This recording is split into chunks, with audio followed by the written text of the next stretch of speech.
It's typical fishing weather, just not the kind you would expect over the southern atolls of the Maldives.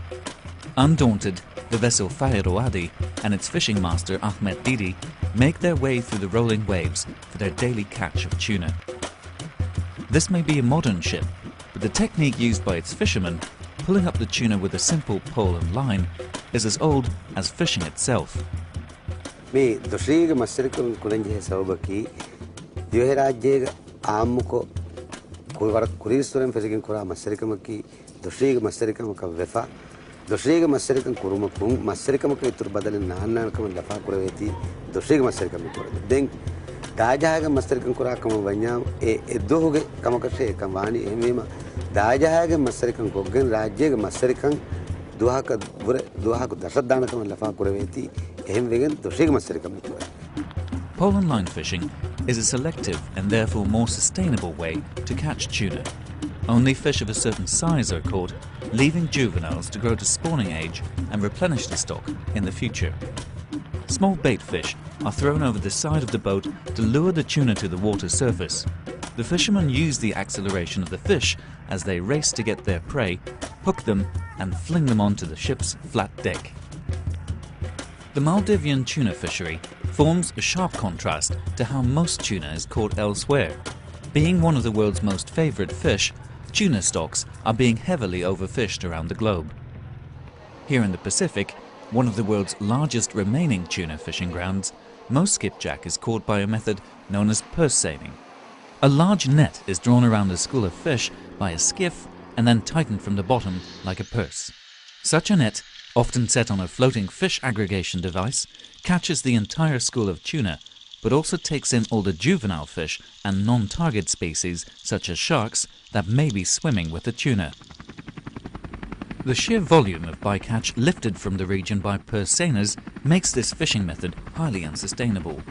Moreover, these industrial vessels, some of them operating illegally, come to fish Pacific waters from half a world away. By contrast, the Maldivian pole and line boats are owned by cooperatives of local fishermen who all fairly share the profits of their daily catch.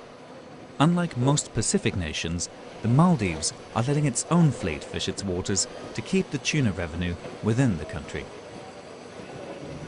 Velivaru, in the North Atolls, is home to one of the country's own tuna canneries.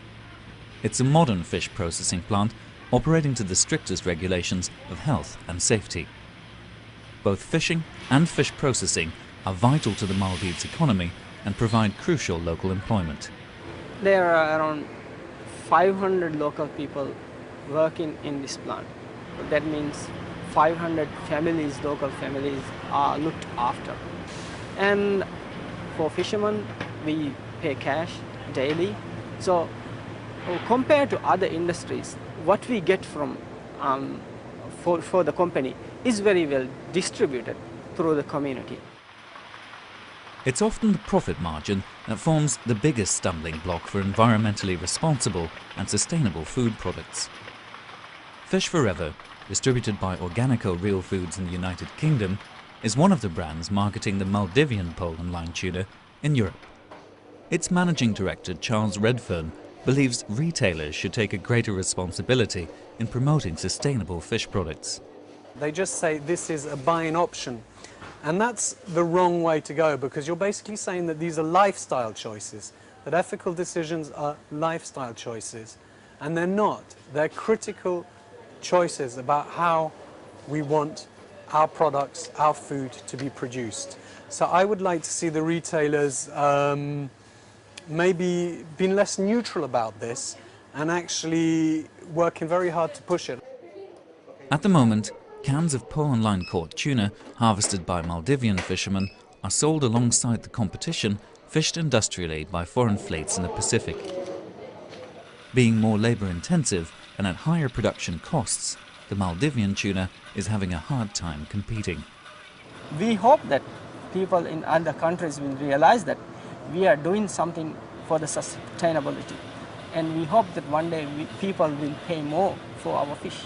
But today, the reality is we get the same price as purse seine fishing and pole and line fishing. There is no difference.